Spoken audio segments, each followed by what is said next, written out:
Hello everyone, good morning. Welcome back to my new vlog. तो friends, आप सभी लोगों का मेरे चैनल में स्वागत है। और आप सब लोग कैसे हो, कैसे आपकी तैयारी चल रही है। आई होप आपने होली का जो फेस्टिवल है वो अच्छे से एंजॉय किया होगा और फिर से अपनी पढ़ाई में लग चुके होंगे, ऐसे मैं आपसे उम्मीद करती हूँ।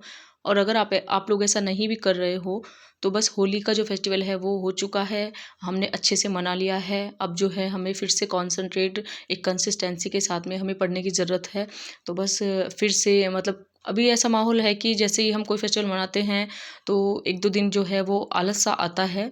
ये आप लोगों के साथ में नहीं होता, मेरे साथ भी होता है। लेकिन मैं तो उस आलस में भी पढ़ लेती हूँ। लेकिन एक्चुअली में मेरे साथ में क्या हुआ, अभी 2-3 दिन से मेरे ब्लॉग भी नहीं आ रहे होंगे, आपने देखा होगा। क्योंकि एक जो कलर वगैरह से होली खेली थी तो आँखों में जो कलर वगैरह होता है वो चला गया, उससे मुझे आँखों में थोड़ा-सा इन्फेक्शन हो गया था।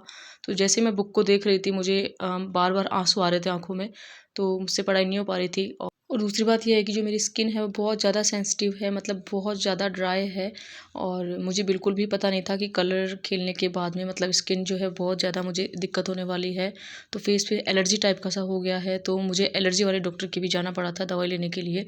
और मतलब ड्राई स्किन हो गई है बार बार, तो एक फेस पे खिंचाव टाइप का सा हो रहा है, उससे भी प्रॉब्लम हो रही है।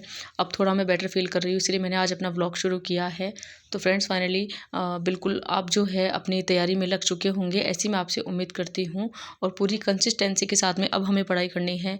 मेरे भी 2-3 दिन ख़राब हो गए हैं होली के बाद में भी, क्योंकि इसीलिए ख़राब हो गए हैं, आपको मैंने रीज़न बता दिया है। खैर, ये सब बातें जो है वो चलती रहती है लाइफ में। अब जो है आपने अपना जो गोल है वो डिसाइड कर लिया होगा और अपनी पढ़ाई में बिल्कुल आप लोग पूरे मन से, पूरी लगन से मेहनत करने के लिए बिल्कुल तैयार होंगे। बस ऐसा मैं सोच सकती हूँ आपके साथ में। तो फाइनली पढ़ाई की करते हैं शुरुआत बहुत ही अच्छी लाइन से। जीवन में खुश रहने का एक ही मंत्र है, उम्मीद केवल खुद से करें, किसी और से नहीं। तो बस हमें लाइफ में खुश ही तो रहना है। जो ज़िंदगी हमें मिली है उसमें खुश रहने के लिए हमें मिली है। इसमें हमें उदास, परेशान और फालतू का तनाव वगैरह नहीं लेना है। तो बस आपको मैं कहना चाहूँगी कि उम्मीद जो है वो हमें खुद से करनी है, खुद को एफ़र्ट्स करने हैं, खुद को मेहनत करनी है। और किसी और से हमें किसी भी प्रकार की कोई उम्मीद नहीं रखनी है कि वो हमारा सहयोग कर देगा या वो हमारा सहयोग कर देगी, ऐसा कुछ भी नहीं है।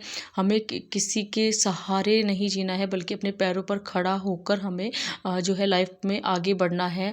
और हमें जो है हमारी सक्सेस तक पहुंचना है। तो बस उम्मीद हमें खुद से करनी है, किसी और से नहीं करनी है। इस बात को आप हमेशा ध्यान में रखना।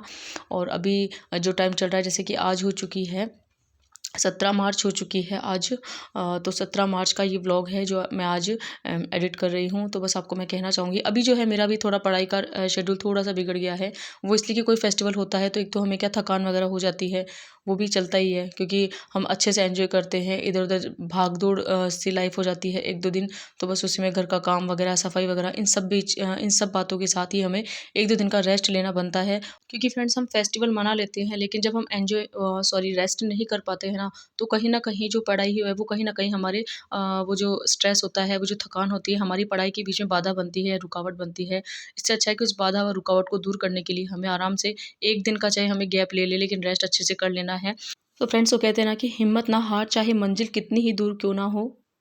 हिम्मत ना हार, चाहे मंजिल कितनी ही दूर क्यों ना हो। जैसे पहाड़ों से निकलने वाली नदियाँ कभी समुद्र का रास्ता नहीं पूछती है और अपने रास्तों में आने वाली चट्टानों को तोड़ते हुए समुद्र में जाकर मिल जाती है।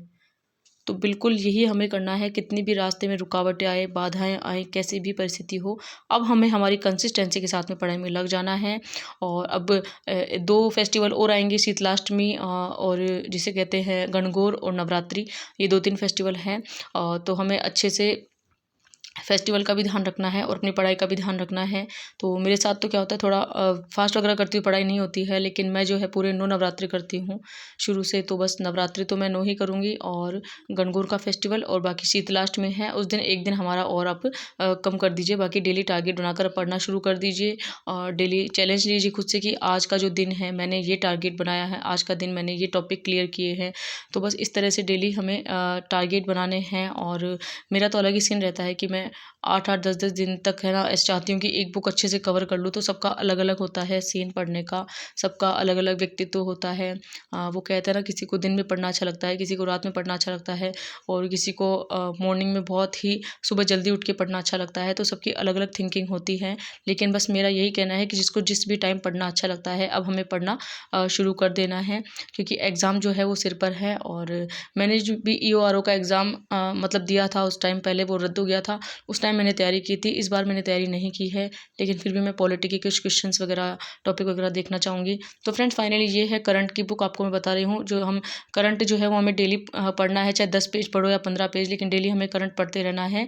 ये है मूमल की बुक, जो मैं पहले ले आई थी। 2024-25 का ये वार्षिक अंक है, जिसे पढ़कर हम अच्छे से कवर कर सकते हैं। और ये 2025 की जनवरी और फरवरी की करंट अफेयर्स की पीडीएफ है, जो मैंने प्रिंट आउट इनका निकलवा लिया है। इनकी जो हार्ड कॉपी है ये मेरे पास में है। तो इसमें जनवरी और फरवरी की करंट आराम से क्लियर हो जाएगी। तो धीरे-धीरे छोटी-छोटी स्टेप से हमें क्लियर करते जाना है। करंट की आपको बिल्कुल टेंशन नहीं करनी है।